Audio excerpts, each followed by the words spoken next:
O Salmo 72 é uma oração de Davi pelo seu filho Salomão, que iria sucedê-lo no trono de Israel. Davi pede a Deus que dê ao rei a sua justiça, retidão, paz, prosperidade, compaixão, proteção e a sua bênção.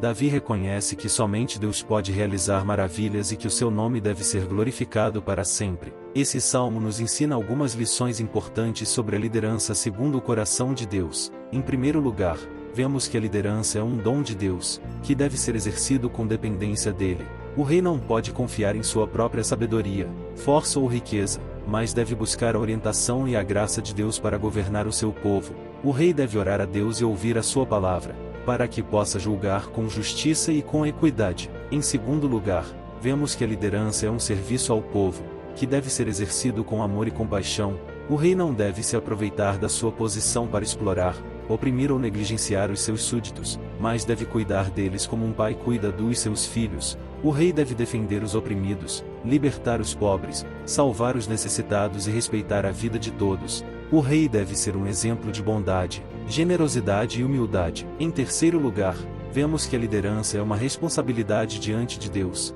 que deve ser exercida com temor e obediência.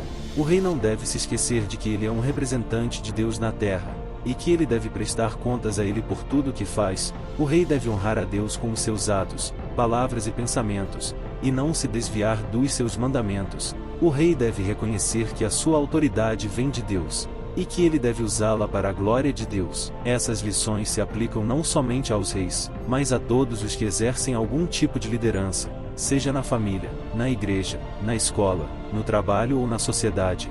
Todos nós somos chamados a ser líderes segundo o coração de Deus, que reflitam o seu caráter e a sua vontade.